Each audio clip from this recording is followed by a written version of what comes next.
Halo guys, selamat datang di channel saya, Big Brother Trader. Nah, di video kali ini saya akan sharing bagaimana caranya menggunakan indikator Bollinger Band. Nah, sebelum saya mulai, seperti biasa, mohon kiranya dukungan teman-teman untuk tetap mensupport channel saya ini dengan cara subscribe, like, dan komen jika ada yang tidak dimengerti. Nah, oke, saya akan langsung mulai saja. Nah, indikator Bollinger Band sendiri ini paling banyak dipakai oleh trader forex maupun indeks ataupun saham. Nah, bisa dipakai juga untuk platform binary option. Nah, saya akan buka langsung. Sebenarnya indikator Bollinger Band ini terdiri dari garis tengah. Garis tengah ini sebenarnya adalah garis SMA. Nah, di Olimtrade sendiri dia menggunakan garis SMA sebagai garis tengah. Ada beberapa platform yang menggunakan garis tengahnya bisa menggunakan SMA, EMA maupun WMA. Tapi di Olimtrade dia hanya menggunakan SMA. Tapi tidak apa-apa, tetap bisa kita gunakan. Nah, ini saya akan ganti. Saya kasih warna merah. Nah, ini standard deviation. Ini adalah garis yang ada di luar Bollinger Band. Nah, ini jika misalnya kita set lebih besar, maka garisnya akan semakin lebar.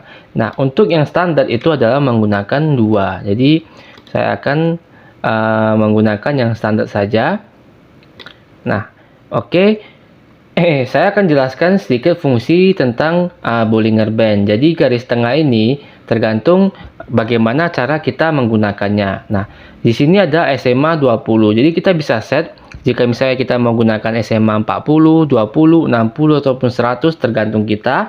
Nah, setelah kita set, kita tentukan bagaimana cara kita menggunakan SMA tersebut. Nah, jika misalnya ini adalah SMA 20, jika saya pribadi, saya akan menggunakan sebagai titik pantul. Jika harga mendekati SMA 20, garis tengah dari Bollinger Band ini, maka kemungkinan besar dia akan reversal turun ke bawah. Nah, jika dia telah menembus SMA 20 ini dari bawah ke atas, jadi kemungkinan besar dia akan naik. Jadi open posisinya buy. Jadi kalau misalnya masih di bawah, kita open posisinya sell. Ini adalah fungsi dari SMA 20 atau garis tengah dari Bollinger Band tersebut. Nah, jika apa fungsi dari garis deviasinya? Bagi saya, kalau garis deviation ini berfungsi sebagai titik jenuh suatu market.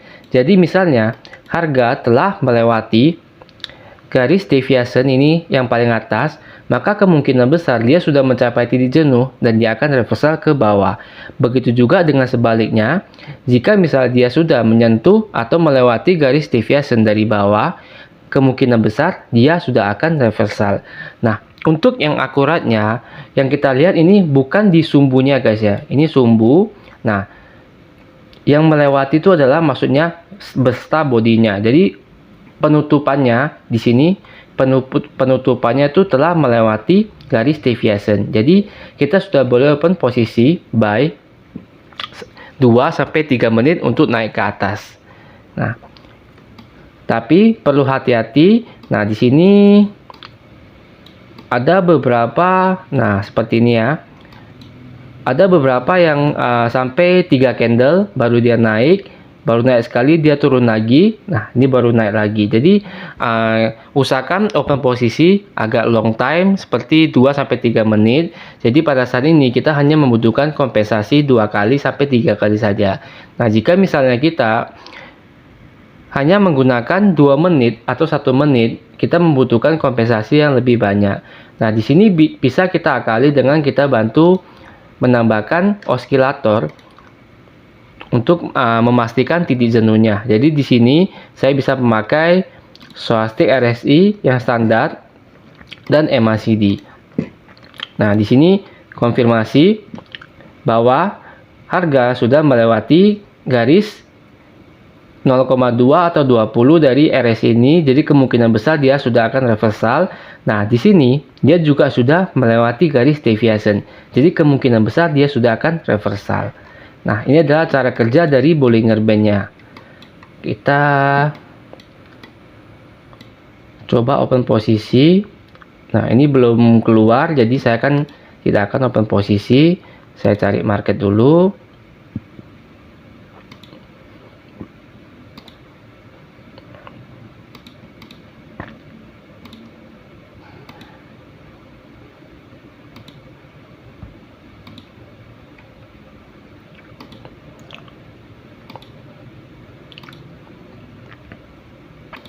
Nah, di sini sepertinya belum ada market yang melewati garis deviation, tapi tidak apa-apa. Di sini saya akan open posisi sell 2 menit ke bawah, karena harga berada di bawah SMA 20. Nah, ini bisa menjadi patokan kita untuk open posisi menggunakan garis tengahnya atau SMA 20-nya. Kita tunggu, sekalian kita pantau-pantau aset lain.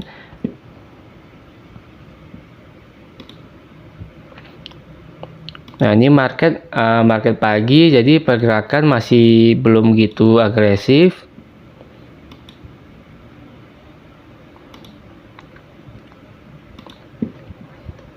Nah, di sini di Euro NZD tadi, di Euro USD. Nah, di sini ada penutupannya berada di luar garis deviation. Jadi sudah boleh konfirmasi open posisi buy. Di sini juga stochastic RSI-nya juga sudah mentok di paling bawah, jadi kemungkinan akan reversal ke atas. Nah, ini sebenarnya sudah boleh open posisi buy, tapi kita pantau dulu aset kita yang CHF, JPY.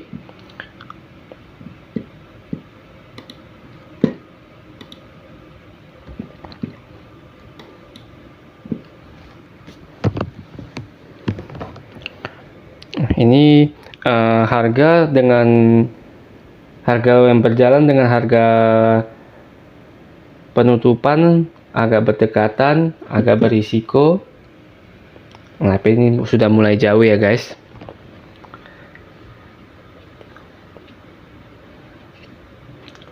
Oke, kita tunggu hasilnya apakah akan profit. 8, 7, 6, 5, 4, 3, 2, 1 dan profit. Oke, masuk. Kita dari bantuan tadi SMA 20-nya atau garis tengah Bollinger Band-nya profit. Kita tadi ke GBP USD yang sudah melewati garis deviation. Nah, di sini sudah melewati garis deviation, kita boleh pun posisi buy. Nah, di sini pun dikonfirmasi guys ya. Dari stochastic RSI-nya juga berada mentok di paling bawah. Nah, jadi pada saat itu harga sudah mencapai titik jenuh paling bawah, jadi kemungkinan besar dia akan reversal. Nah, ini adalah dari stochastic RSI-nya. Dari garis deviation atau Bollinger Band-nya ini sudah 2 candle yang keluar dari garis deviation, jadi kemungkinan besar dia juga akan reversal ke atas. Jadi tadi saya open posisi buy. Nah, kita tunggu hasilnya apakah akan profit.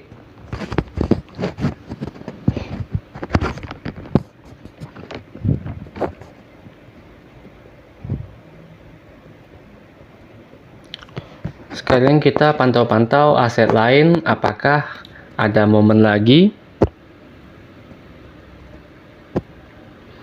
Maaf, jaringan saya agak kurang bagus di pagi hari ini, jadi membuat agak lag ya guys ya.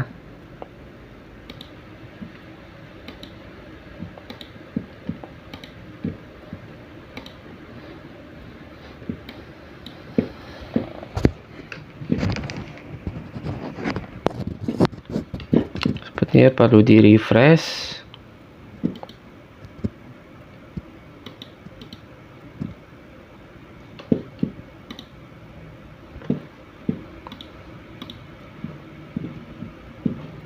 Kita keluar dulu. Nah guys, tadi terputus ya guys ya. Ini saya sambung kembali. Yang kita lihat GBP USD kita open posisi ini tadi yang CHF CHF CP kita profit. Nah, yang GBP USD kita juga profit naik tinggi. Tadi kita open posisi ya pada saat di sini ya guys ya. Nah, mungkin karena berhubung internet saya kurang bagus, jadi saya stop sampai di sini saja. Semoga apa yang saya sampaikan dimengerti oleh teman-teman. Di next video saya akan men-sharing teknik Bollinger Band ini ditambah dengan SMA 5 dengan SMA 13 atau SMA 4 dengan SMA 413. Ini sebagai bantuan kita pada saat di ruang kosong di tengah-tengah garis SMA 20. Jadi di sini SMA 20 pada saat telah melewati ini, jadi sampai garis deviation ini bisa disebut sebagai garis wilayah kosong. Nah, pada saat di sini mungkin kita kebingungan kita mau open posisi di mana. Nah, itu bisa kita bantu dengan garis SMA 5 atau 4 dengan garis SMA 13. Nah, saya akan men-sharingnya di video yang selanjutnya. Jadi jangan lupa subscribe dan hidupkan loncengnya, jadi tidak ketinggalan tentang informasi-informasi yang saya share. Oke, salam profit ya guys.